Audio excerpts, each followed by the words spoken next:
L'aeroporto Canova, dopo la decisione della commissione di caricare tutti i voli su Quinto, l'ira del sindaco D'Azeglio: se trovo irregolarità denuncio tutti in procura.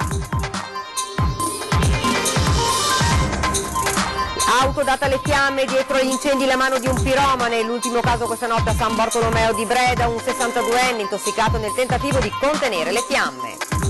Il capannone degli orrori scoperti in Val Sudana, l'inchiesta si allarga a macchia d'olio. Nei prossimi giorni verranno avvisate le famiglie dei defunti i cui resti sono stati trovati nel magazzino. Arrestato dai carabinieri di Asolo un latitante ricercato per traffico internazionale di stupefacenti. Si tratta di un albanese di 27 anni. Artigiani della sinistra Piave contro Savano per gli aumenti della tariffa rifiuti, pronta la replica dell'azienda, polemica strumentale. La gran parte dei trevigiani trascorrerà la Pasqua in famiglia, poi a Pasquetta una gita fuori porto nel pieno della tradizione, ed il meteo non tradirà la classica grigliata. Quinta edizione della Treviso in Rosa, il 5 maggio parte la maratona dedicata alle donne, una parte del ricavato andrà alla Lilt. Buonasera e ben ritrovati dalla redazione di Treviso. Lo avete dunque sentito ora dai titoli: la vicenda dei decolli dall'aeroporto Canova con il comune di Quinto in aperta polemica con la decisione della commissione regionale che ha annullato ogni partenza verso Treviso, pronto ad andare in procura con tutti gli atti. Minaccia il sindaco D'Azeglio, che chiama in causa l'assessore all'ambiente della giunta Conte, Alessandro Manera, e alla fine lancia pure una provocazione ad Enrico Marchi. Sentiamo. Il sottoscritto è disposto ad arrivare alla Procura della Repubblica nel depositare dei fascicoli se trova delle cose che non vanno bene. Caso aeroporto Canova, il sindaco di Quinto va giù duro sulla decisione della commissione che annulla tutti i decolli su Treviso, pronto a continuare la battaglia a suon di carte bollate. Questa mattina proprio ci siamo trovati con i nostri legali, da subito faremo un accesso agli atti per capire quando sono arrivate queste osservazioni, quando la Commissione si è riunita per discuterle, visto che 1 anno e mezzo per emettere un parere, 24 ore per rovesciarlo, e voglio i verbali di tutto quello che è successo. Per entrare nelle richieste, il sindaco mette nel mirino Alessandro Manera, l'assessore all'ambiente della Giunta Conte e contemporaneamente componente della commissione che ha sollevato la città, caricando tutti i voli sul cielo di Quinto. Sono convinto che l'assessore di Treviso, Alessandro Manera, il quale fa parte della commissione via regionale e faceva parte anche della sottocommissione che è venuta in sopralluogo su mio invito con tutta la sottocommissione a Quinto per vedere come vivono i nostri cittadini, come vivono i bambini dell'asilo di Quinto, magari possa anche aver detto la sua. Perché quello che non va proprio giù, sottolinea D'Azeglio, è la distinzione tra cittadini fatta dalla commissione regionale. Non posso accettare che ci siano dichiarazioni nel dire che l'incidente aeronautico può succedere e quindi, siccome là c'è più gente, c'è un carico antropico maggiore, è meglio che volino su Quinto. Anche a Quinto ci sono dei cittadini che meritano altrettanto rispetto. E in base a questa classifica D'Azeglio va oltre e lancia prima un messaggio al collega Mario Conte. Pensaci bene, quando te parli di sviluppo sostenibile dell'aeroporto, non puoi pensare che il sviluppo sostenibile sia solo sulle spalle dei cittadini di Quinto. I cittadini di Quinto hanno lo stesso diritto dei cittadini di Treviso. E successivamente un messaggio chiaro a Enrico Marchi e compagni. Comprate il paese, ve lo vendiamo e lasciateci tranquilli. All'accusa del sindaco D'Azeglio è seguita immediata la replica dell'assessore chiamato in causa. Alessandro Manera non ci sta a passare per quello che ha accomodato le cose a favore della sua città e attacca così il sindaco di Quinto. Assessore, come risponde, diciamo così, all'accusa del sindaco di Quinto che dice che lei insomma in commissione ci ha messo la buona parola e così gli aerei se li tiene tutti Quinto? Beh, interessante questo, perché il sindaco di Quinto avrebbe potuto dire questa cosa prima, diciamo, della sentenza della commissione via. Risponde così l'assessore e componente della commissione via all'accusa non troppo velata del sindaco di Quinto sul caso decolli dall'aeroporto Canova. E nello specifico sull'aver favorito la sua città rispetto al comune vicino caricandogli in cielo tutti i voli, Manera fa questo semplice ragionamento ai dubbi del sindaco D'Azeglio. Qualcuno una buona parola l'abbia messa perché in 24 ore si cambia una decisione presa dopo anni di discussione.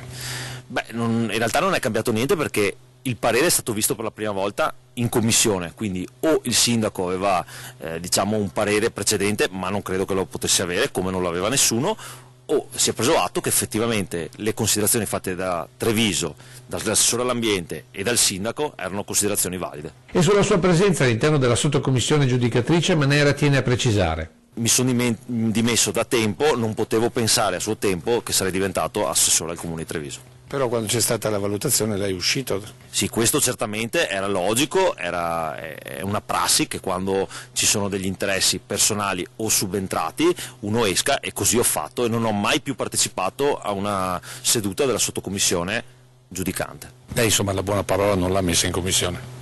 L'ho messa come assessore all'ambiente mandando un documento, ma all'interno della commissione non ho detto assolutamente nulla, visto che peraltro ero fuori. E alla fine, come si fa in questi casi, l'assessore si leva qualche sassolino fastidioso lanciandolo verso Quinto. Molto interessante che un giocatore protesta al tavolo dopo che ha perso. Continuiamo ora con la cronaca, episodi dell'apparenza singoli, non in relazione l'uno con l'altro, ma che sommati fanno un fenomeno preoccupante. Parliamo degli incendi notturni di auto, l'ultimo a San Bortolomeo di Breda, con il padrone di casa rimasto lievemente intossicato nel tentativo di contenere le fiamme. 2 macchine distrutte e la casa che ha rischiato grosso, l'ennesimo incendio di auto, 14 dal 9 marzo a oggi in provincia, in una zona residenziale di San Bartolomeo di Breda di Piave, paese che si interroga ora sull'ipotesi del piromane, visto il precedente di 15 giorni fa all'esterno dell'ufficio postale di Saletto. Via Villa del Bosco, di fronte al campo sportivo, il giardino in fiore, orgoglio del padrone di casa, Tiziano Cattel, cela sul retro le carcasse delle 2 auto, una Ford Focus Station Wagon di un vicino, un impresario di 44 anni, originario del Salento, e l'Opel Corsa del pensionato 62enne e della moglie. 3:20 della notte, l'ora in cui proprio dall'auto del vicino si sono levate le fiamme. L'allarme ha suonato e mi sono affacciato alla finestra e ho visto che la macchina del vicino, che era affiancata alla mia, che c'è una rete, ha preso fuoco e momentaneamente ha preso fuoco anche la mia, perché essendo attaccata insomma ha preso fuoco. Il pensionato ha iniziato a spruzzare acqua con il tubo di gomma con cui annaffia il giardino sui serramenti del bagno e della camera da letto, riuscendo a evitare che il fuoco entrasse. Facendolo è rimasto leggermente intossicato. Avevo mal di gola, un po' insomma col fumo che c'era. Si poteva rimanere là con una gomma da giardino da innaffiare, perché col fuoco non c'è niente da fare, insomma, ecco. Auto distrutte, pompeiana in legno bruciata, motore del cancello da sostituire, unità esterna del condizionatore da buttare e poi l'amarezza. Essendo in pensione non è che prendo 2.000 euro al mese, come ho il pollice verde, mi piace i fiori, il giardino, l'orto e tenere la casa ovviamente pulita. Quando ti succedono queste cose qui non sai cosa fare, ecco, sei impotente contro il fuoco, contro tutto, ecco. L'area è sotto sequestro, carabinieri e polizia giudiziaria dei vigili del fuoco sono al lavoro per capire se si tratti davvero della mano di un piromane e di chi possa trattarsi. Cattel è certo che la causa dell'incendio non sia stata un cortocircuito. Sicuramente è opera di persone malate alla testa, perché diciamo saltare il cancello e venire dentro da fuoco, c'è un'auto dove c'è anche un'abitazione col pericolo, ci sono bambini, questo e quello, perché se fosse per l'auto solo diceva bene, ne prendo un'altra, è successo, però con un'abitazione così vicino, insomma, sono cose da non fare, da condannare e è meglio non vedere queste persone qua, ecco. Nel tardo pomeriggio di ieri, durante un controllo, i carabinieri di Asolo hanno notato un uomo che alla vista dei militari ha tentato di allontanarsi, raggiunto e identificato il 27enne di origine albanese, risultato avere a suo carico un mandato di cattura internazionale per il traffico di stupefacenti, doveva scontare 2 anni e mezzo in patria. Le indagini dei carabinieri continuano per ricostruire i contatti dell'uomo, per capire come in questi anni abbia potuto vivere nel nostro paese, visto che risulta essere senza fissa dimora. Ed ora torniamo a parlare del capannone degli orrori scoperto a Scurelle in Valsugana. L'inchiesta si sta allargando a macchia d'olio, continuano le indagini del NOE. Nei prossimi giorni verranno avvisate le famiglie dei defunti, i cui resti sono stati trovati nel magazzino. L'ipotesi di reato sono vilipendio di cadavere e gestione illecita di rifiuti. Rimane impressa nella mente l'immagine terribile delle bare accatastate tra i rifiuti di un magazzino di Scurelle. Le indagini dei carabinieri continuano per accertare quante salme siano transitate in questo posto orribile. Si pensa ad oltre 300, ma nel momento del blitz gli investigatori hanno trovato 27 bare, di cui 3 casse in zinco aperte. L'orrore ha fatto il giro del Veneto in pochi istanti. Secondo i primi accertamenti si tratta di corpi tumulati da circa 25 anni e recentemente esumati per fare spazio nei cimiteri, secondo una pratica regolamentata dalle direttive cimiteriali. La cooperativa dell'Alta Valsugana aveva l'autorizzazione per trasportare le bare dai cimiteri fino al forno crematorio nel Trentino, ma la prima tappa era in questo magazzino. Qui i resti dei corpi dei defunti venivano tolti dalle bare e messi nei sacchetti di nylon, ognuno con una propria etichetta nominativa. Solo in un secondo tempo venivano portati al forno crematorio. Le bare invece venivano letteralmente sezionate. I metalli che contenevano le casse, principalmente zinco e ottone, venivano recuperati e rivenduti al mercato nero. Non solo, ma la cooperativa risparmiava anche gli oneri per l'incenerimento delle bare, arrivando così a guadagnare fino a 400 euro a salma. Si parla di un giro d'affari di circa 300.000 euro in pochi mesi. Il titolare della cooperativa, un 65enne denunciato dai carabinieri, avrebbe giustificato agli investigatori che non pensava di fare nulla di male. Le salme arrivano dai cimiteri del Veneto, in particolare dal Vicentino, Rosà, Tezze sul Brenta e Brendola, da Cordignano nel Trevigiano, Abano e Cadoneghe in provincia di Padova e Pianiga nel Veneziano. Nelle prossime ore saranno chiamate dai rispettivi sindaci le famiglie dei defunti. Non c'è solo una questione economica, ma anche morale. Presto potrebbero partire contro la cooperativa diverse denunce. Non solo, ma gli investigatori dovranno accertare se all'interno delle bare ci fossero stati monili che non sono stati trovati. Questa mattina i carabinieri hanno depositato in procura gli atti con la richiesta di convalida del sequestro del capannone. Illeso per miracolo un 37enne di San Stino di Livenza che la scorsa notte intorno alle 3:20 è uscito di strada con la sua auto a Mignagola di Carbonera. La vettura si è ribaltata finendo la sua corsa sottosopra. I residenti, sentito il botto, hanno dato l'allarme sul posti sanitari del Suomi ai vigili del fuoco e la Polstrada che dovrà chiarire le cause della fuoriuscita autonoma. Un rumeno di 42 anni è stato arrestato dagli agenti delle volanti. L'uomo ieri mattina era entrato in un supermercato per il suo comportamento mentre cercava di uscire oltrepassando le casse. Ha insospettito una cassiera che gli ha chiesto di mostrarle cosa ci fosse nello zaino che aveva con lui. A quel punto l'uomo è scappato inseguito da un altro dipendente che nel frattempo ha avvertito la polizia. Una volante giunta sul posto poco dopo ha raggiunto il 42enne che è risultato avere numerosi precedenti penali per reati contro il patrimonio commessi in diverse città italiane. Nello zaino recuperato dagli agenti è stata trovata merce per un valore di circa 500 euro. Il 42enne è stato inibito il ritorno nel comune di Treviso per 3 anni con provvedimento del questore. Artigiani della sinistra Piave contro Savno per gli aumenti della tariffa rifiuti, pronta la replica dell'azienda, polemica strumentale. Sentiamo. Artigiani della sinistra Piave in rivolta contro gli aumenti della tariffa rifiuti stabiliti dalla Savno, la società che gestisce la raccolta dell'immondizia negli oltre 40 comuni del bacino. Il Consiglio ha deliberato un aumento della quota fissa per le utenze non domestiche che va dal 5,5 al 12,5% per le superfici fino a 750 metri quadri, stabilendo quindi come parametro non quanti rifiuti si producono, ma lo spazio che occupa ogni singola attività produttiva. Compatte Confartigianato Imprese Conegliano, Oderzo Motta, Vittorio Veneto, Artigianato Trevigiano e CNA esprimono disappunto e grande insoddisfazione e parlano di una decisione che non tiene conto di quanto già pagano le imprese per il servizio e che va contro la logica del chi più inquina più paga. Così facendo attaccano non si tratta più di una tariffa ma di una tassa. Le associazioni artigiane si appellano infine alle nuove amministrazioni che usciranno dalle urne il 26 maggio affinché si impegnino fin dalla prossima assemblea del Consorzio di Bacino a riequilibrare le tariffe. La risposta del presidente di Savno, Giacomo De Luca, non si fa attendere.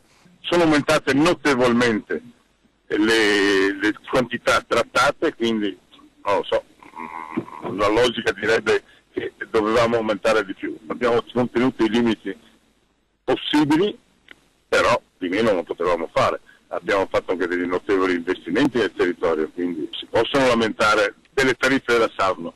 Le tariffe della Savno restano le più basse, rincara De Luca, anche rispetto a Contarina. Secondo lei è una protesta strumentale? È solo strumentale, signore. Guardate che l'80% delle imprese del nostro bacino paga almeno o quasi uguale a una famiglia di 3 persone. Io non so se ci sono altri posti dove si può pagare meno. Questo glielo dico, quindi è solo e intanto è strumentale, quindi della tariffa, quindi stiano buoni e calmi, perché veramente meno di così non si può fare. Ed ora ci fermiamo un attimo, c'è la pubblicità, rimanete con noi.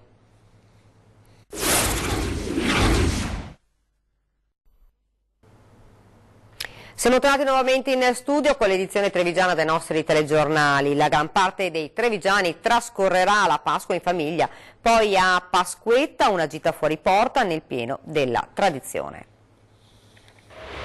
Un italiano su 3 è pronto a mettersi in viaggio per il ponte pasquale e i più fortunati allungheranno fino al 25 aprile questo anticipo di vacanze estive. Sono i dati della Coldiretti, secondo la quale la maggior parte sceglierà le mete del bel paese, soprattutto quelle di mare, mentre un 14% di nostri connazionali varcherà i confini per le località estere. In controtendenza i trevigiani, almeno quelli che abbiamo incontrato, in maggioranza infatti coloro che trascorreranno Pasqua e Pasquetta nella tranquillità della propria città. Le feste saranno a casa. Non vado da nessuna parte. Resti qua a Treviso? Sì. No, resto a casa. Quando c'è tanta gente che va in via, io preferisco sì, ho una casa bella grande, un bel giardino. Con felicità a lavoro, come vedete alle mie spalle, come tanti commercianti qui in questa bellissima città di Treviso. Purtroppo i negozi devono rimanere aperti per dare sfogo appunto a tutti i turisti che arriveranno. Pasqua per tutti in famiglia e chi decide di organizzare qualcosa, magari tra amici, lo fa a Pasquette rigorosamente scegliendo una destinazione fuori porta. Sul Montello. Una pranzo con amici. Pasquetta più che altro? Sì, no, Pasquetta. Pasqua con i parenti. A Venezia. Quindi va in giornata? Vado in giornata, sì, con un bel picnic con una ventina di amici. Pasqua con i parenti e Pasquetta, adesso vediamo, comunque con qualcosa in giornata. A Gardaland. Qua torno sui colli nostri trevigiani. E vediamo ora quindi se il sole permetterà le grigliate, queste gite fuori mura. Sentiamo il nostro meteo. Un anticiclone che potremmo definire pasquale col suo centro sul nord Europa proteggerà per questi giorni un po' tutte le nostre zone e quindi garantirà tempo stabile in questi giorni festivi, quindi prevediamo per sabato, per domenica cielo in prevalenza sereno, un po' di nuvolosità ma senza nessun effetto e poco indicativa. Per Pasquetta ancora una giornata con tempo stabile, quindi con cielo poco nuvoloso o sereno, però nella seconda parte, quindi nel tardo pomeriggio, l'anticiclone cederà e dovrebbe approfittarne un sistema perturbato, quindi che apporterà un peggioramento con un aumento della nuvolosità e già in serata qualche possibilità in nottata, quindi tra lunedì e martedì, qualche possibilità di precipitazione che sarà poi più evidente nella giornata di martedì e in parte di mercoledì. I venti saranno deboli, tendenti a provenire dai quadranti settentrionali, le temperature saranno veramente piacevoli, almeno per la vigilia di Pasqua e per Pasqua, minime intorno a 11-12 gradi, addirittura le massime che supereranno i 22-23 gradi. Un piccolo abbassamento nelle massime si potrà avere nella giornata di Pasquetta. Per finire l'Alto Adriatico è previsto poco mosso, non mi resta che augurare buona Pasqua a tutti. Ed ora parliamo invece della quinta edizione della Treviso in Rosa. Il 5 maggio parte la maratona dedicata alle donne, una parte del ricavato andrà alla Lilt.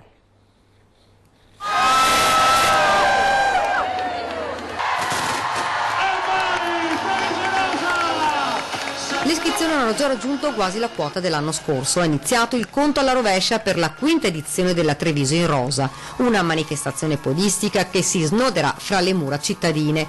I percorsi sono da 5 agli 8 chilometri. Possono partecipare tutte le donne, mamme, bimbe in carrozzina, nipoti, zie e nonne. Sarà una corsa allegra, tutte rigorosamente in rosa, all'insegna della solidarietà. Una parte del ricavato andrà infatti alla Lilt per la prevenzione e la lotta ai tumori. Quest'anno precisamente acquisteremo un mezzo che indispensabile per loro, per il trasporto dei pazienti da casa in ospedale per le terapie. Al termine delle iscrizioni manca ancora una settimana e i numeri già parlano da soli. I gruppi iscritti sono già 160. C'è ancora una settimana per iscriversi e siamo pensiamo di battere il numero dell'anno scorso, che è stato di 16.513, e quindi vorremmo anche di qualche numero sopravanzare, pur ammettendo che arrivare allo stesso numero dell'anno scorso è un risultato straordinario. C'è anche chi, ci spiega l'organizzatore, ha messo in rapporto la Treviso Rosa con la grande maratona di New York. Valgono di più i 16.500 di Treviso o i 45.000 di New York, che è una città che ne fa 13 milioni, quindi la cosa mi è piaciuta molto e mi vengono sempre i peli d'oca quando penso a queste cose. Quest'anno ci sarà una novità dettata dalla crescita della manifestazione e legata alla sicurezza. Non saremo più con la partenza ai Bastioni San Marco vicino a Porta Santi 40, bensì in piazza Burchiellati, dove fanno il mercato fra Porta San Tommaso e Varco Manzoni, e da lì si partirà, si arriva, l'arrivo sarà sulle mura e poi nelle mura si scende lungo la discesa che c'è a Varco Manzoni nel village che creeremo a disposizione delle signore. E siamo all'anticipazione di 40, il programma che ha aperto gli archivi televisivi di Antenna 3, dalla politica della DC trevigiana negli anni '80 all'attentato di Asola all'allora presidente della Regione Veneto Carlo Bernini, tra le vicende che ripercorreremo questa sera alle 21:15. Sentiamo. Credo fermamente nella via dell'autonomia di questa regione, nella sua crescita, nelle sue forze, nel rispetto che deve avere la sua cultura, ma tutto questo fermamente dentro la Costituzione e con la più grande apertura addirittura internazionale. Parole di straordinaria attualità espresse oltre 30 anni fa. Era l'agosto dell'87 ed era la risposta all'attentato subito ad Asolo con un bossolo d'artiglieria pieno di tritolo. La motivazione la racconta lo stesso presidente Bernini. Mi dicono che era in piazza vicino al luogo della raccolta delle immondizie, se ho capito bene, e che conteneva un plico molto lungo, molto voluminoso di dichiarazioni, di affermazioni, da quel poco che so non mi sembrano neanche molto chiare e coerenti, nonché si può dire un invito, una proposta, un appello rivolto a me perché prenda delle iniziative come al solito nei riguardi dei meridionali. Cambiano i protagonisti per una storia che si ripete, quindi, come per la politica, con la caduta non solo di un sindaco storico per la città di Treviso, ma anche per l'allora trentennale potere democristiano. C'è poco da fare, il dato elettorale è un dato che influisce anche nella stessa delineazione politica e gestionale. Sindaco laico, sindaco non laico, che giunta a fare, se supera il pentapartito. Se si approvava o se si approva una linea per cui ci fosse stata la conferenza dei capigruppo che delineava alcuni punti programmatici, accertava le convergenze e proponeva delle determinate soluzioni, poteva essere una strada. Accenni di quella che sarà la puntata di 40, in onda questa sera dalle 21:15 su Antenna 3, con qualche curiosità, come la prima intervista ad uno studente che sarebbe diventato protagonista politico e sindacale di Treviso e non solo. Ho convocato il comitato studentesco, ho avvertito gli studenti di questa iniziativa e c'è stato un appoggio degli studenti che sentono molto il problema. Siamo arrivati al termine, prima di chiudere vi ricordo questa sera la nostra trasmissione 20:10 con in studio Dania Sartorato dell'Ascom di Treviso, e poi lo avete sentito sempre questa sera in prima serata alle 21:15, non perdete la nuova puntata della nostra trasmissione 40. Ed è tutto, vi lascio alle previsioni del tempo, grazie davvero per averci seguito, buona serata.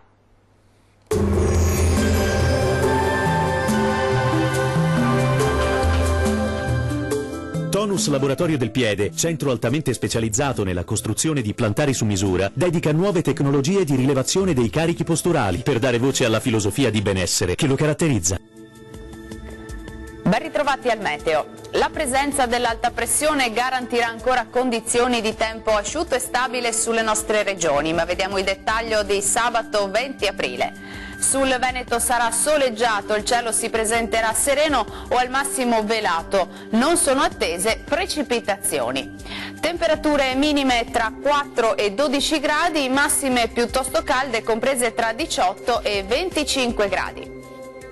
Sarà bel tempo anche sul Friuli Venezia Giulia, dove avremo un cielo che si presenterà pressoché sereno dappertutto. Anche in questo caso non sono previste piogge.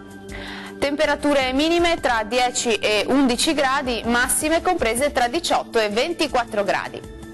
Situazione simile sul Trentino Alto Adige, tanto sole anche sulla nostra regione, il cielo si presenterà al massimo con presenza di poche nubi a carattere sparso.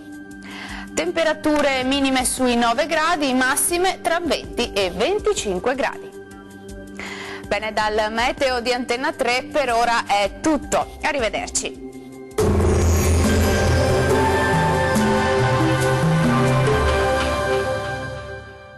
Tonus è il miglior negozio di calzature moda comoda. Qui troverete il più vasto assortimento di calzature Fratelli Tomasi. Eleganza e comodità, perché camminare è vivere.